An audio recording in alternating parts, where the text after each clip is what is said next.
Hello and welcome to Elizabeth Magical Garden, a magical garden reaching for the stars.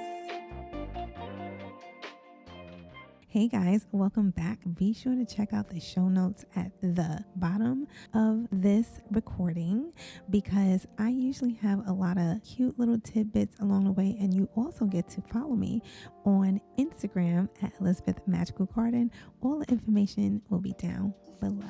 Hi, my name is Elizabeth from Elizabeth Magical Garden, a magical garden reaching for the stars. Guys, welcome back to the podcast. Today is Friday. It's a rainy day, and there's absolutely nothing that we could do about it. We have to move forward and accept what is in alignment for us. So, anyway, I wanted to take the time out to discuss some beauty regimens. Now, I know that I'm not a fashion guru or makeup artist, but I will say that I do have my cosmetology license. With that being said, with all the knowledge that I have acquired over the years, one of the things I noticed that are 99.9% sure to work for you is natural products. And the funny thing is, this February, I made it a point to really go deeper when it comes to African American culture. And as an African American woman, I wanted to see what specific tools, what things were required in the 1920s. What did Black women use on their skin? Things on their hair. And to my surprise, they were using the very things that we use in our kitchen, in our regiment today. I think it's safe to say most Black women use cocoa butter, shea butter, olive oil, castor oil, aloe in some way, shape, or form in their beauty regimen. It's so interesting because that's the things that they were using back then.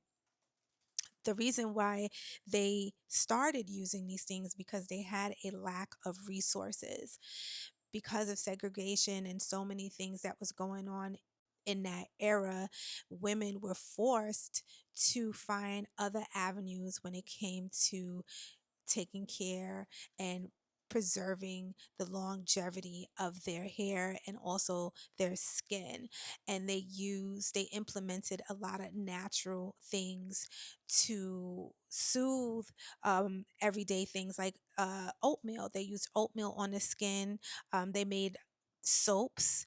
They made homemade soaps that they implemented things like oatmeal, I'm sure shea butter as well. And it's so funny. I decided for myself to go and start making like some soaps.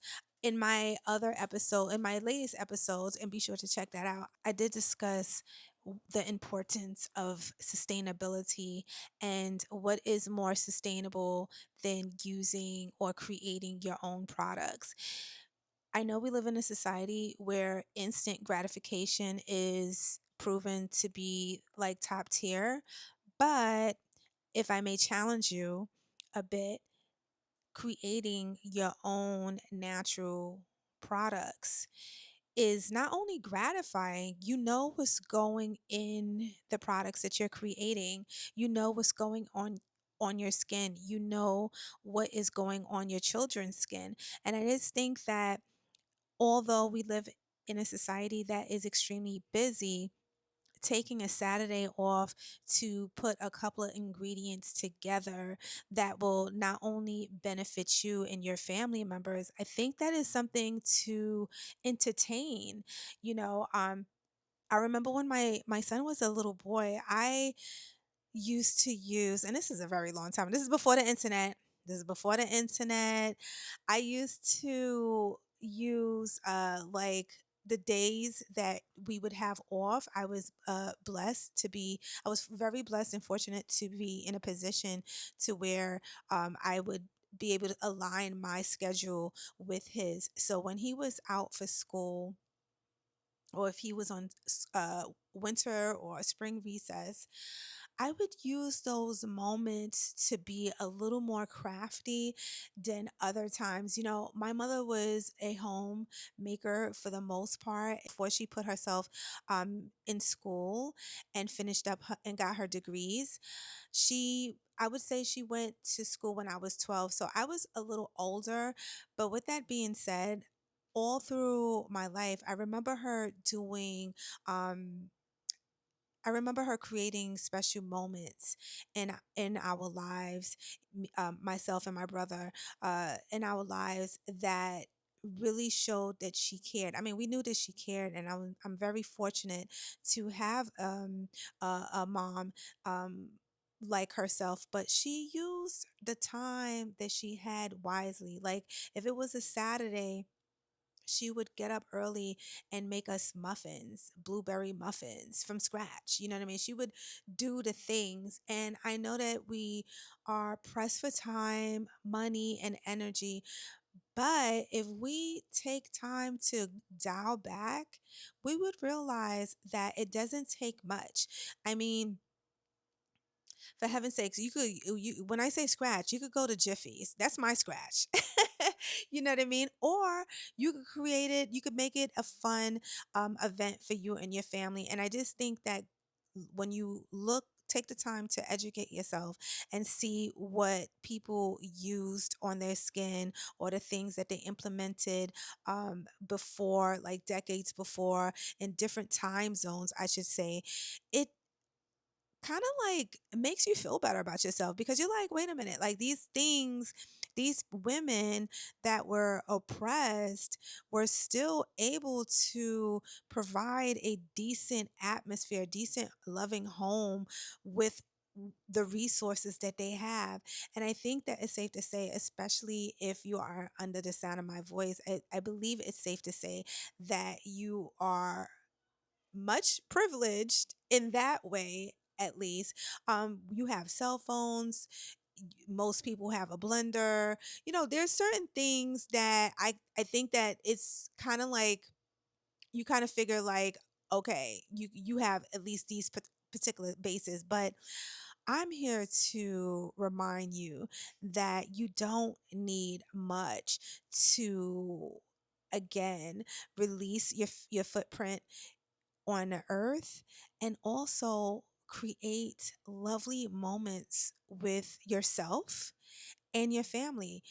But implementing and passing down these lovely things, you know, it's nothing like waking up in the morning and smelling some blueberry muffins. I feel like I could still smell them to this day. Anytime I feel like a little down and I want a little nostalgia in my life, I go head out to the supermarket and I'll go get like a cake mix or a box of mix to make muffins or whatever have you, some kind of pastry that I could put together because it tugs on the memory of when my mother used to do those type of things. So this what I speak goes a long way. Not only are you being more resourceful, you're also creating memories. And I feel like we live in a society where our children are suffering because they're not receiving the type of memories that our generation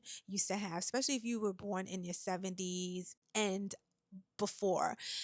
Times were different, you know, and I get it. It's really hard for working parents to implement these things because this is something that does take time, right? I'm not going to even ignore that.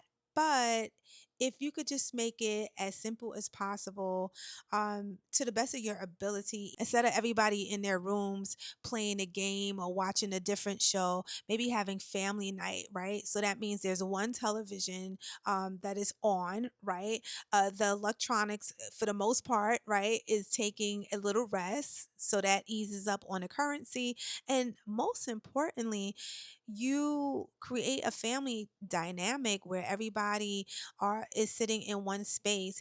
I used to It's so funny when you're young, you don't realize how blessed you are, right? But I remember I used to turn up my nose because my mother would like scour the TV guide, if you know, you know, and get a show that we all could watch. And I see what she was doing. You know, she was keeping the family together. We were indulging in conversation, something that we probably wouldn't want to do if everybody was in their own rooms watching their own television show. So I just want to bring this type of aspect because we can also use that time to empower and give back and show love and show and teach the next generation, right? So they too, when they grow up and when they have children, they can implement these same things that I speak. Guys, be sure to check all the links down below where you can be privy with all the things that I have coming up. I'm working diligently on a couple of things and I'm so excited and I want you guys to be one of the first to receive whatever I'm offering. So be sure to do that as well as check out my blog at Elizabeth Magical Garden. All the links will be down below. Stay blessed, stay in peace, and stay empowered. Peace. Hey guys, leave a comment, a review, preferably 5 stars. And don't forget to check me out on Instagram because what is popping over there? And also check out my YouTube channel to stay connected and see your girl's lovely face. Guys, I love you so much. Keep on pushing, and I'll definitely speak to you soon. Be blessed.